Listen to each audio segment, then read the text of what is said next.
Welcome to part three of the segment which I call Why Something Cannot Come from Nothing.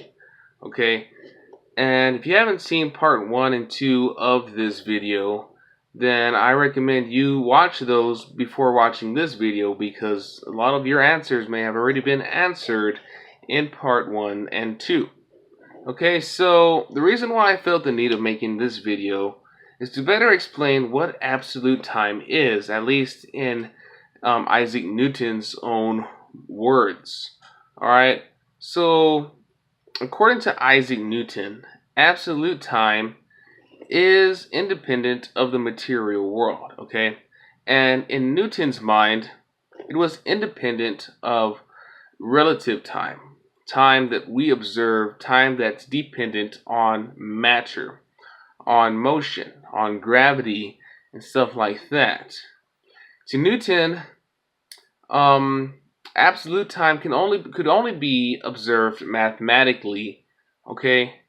That it was independent of our own perception of time, okay? However, absolute time can still be, in a sense, measured.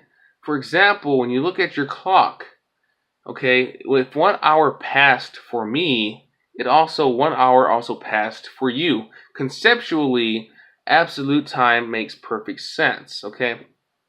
But to Isaac Newton, there was absolute time, which automatically insists that absolute space-time must be real, So let's go back to our universe. Okay, so I had discussed why this universe required a beginning to the material space-time reality that we live in. So we see this universe and we see that it's expanding, okay? Now, I had asked an atheist once, I told him, what exactly is the universe expanding into? Okay? And he really had a hard time with that conception because to him, there was nothing, absolutely nothing, other than this world, this universe that is the fabric of which is material. Okay?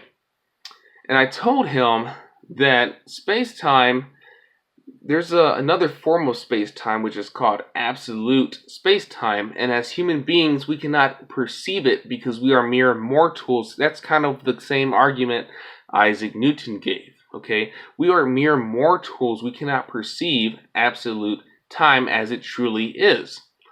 But I told him that absolute time was automatically necessary in order for the space-time to even expand.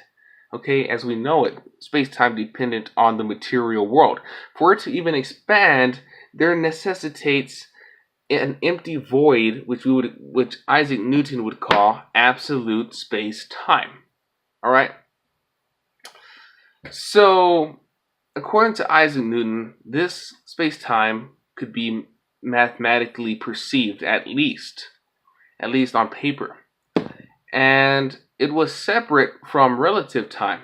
It did not contradict relative time. Isaac Newton believed in relative time. He believed in time that we can perceive. It's what helped him to create the laws of motion. Even his perception of absolute time helped him to conceive his famous laws of motion. And like him, I'm of the same mind that there is absolute time. Now, I can't give you his equations or stuff like that because I don't really have them on hand right now. But you can do the research yourself and see that Isaac Newton was actually onto something. And he supposedly he got it from his friend who also had the first name Isaac Barrow, who went to Cambridge and came up with this theory of time. But now, today, these atheists want you to believe that this theory of relativity, as defined by Albert Einstein, somehow gets rid of this theory of absolute time, when it really doesn't. And in fact, Isaac Newton believed in relativity, in time being relative according to time dependent on matter, dependent on motion. Okay? So Isaac Newton already had a sense of what relative time was, but he separated it and made it distinct, or he made absolute time distinct from that. All right. So, guys, tell me what you think about absolute time.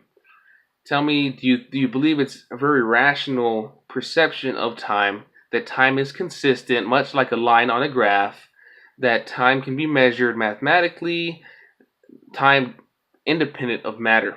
Okay, I don't want to confuse you because I'm talking about absolute time, which is independent of time, dependent on matter. This is time that exists without matter. So just think of an empty void, right? Let's think of this. Let's take out space, time dependent on matter, and space.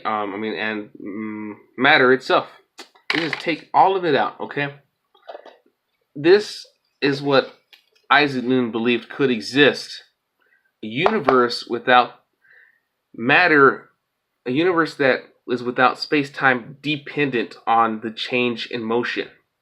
Okay, he believed in an empty void that it could exist. There we go. It's that simple. So guys, tell me what you think, and you have a blessed day.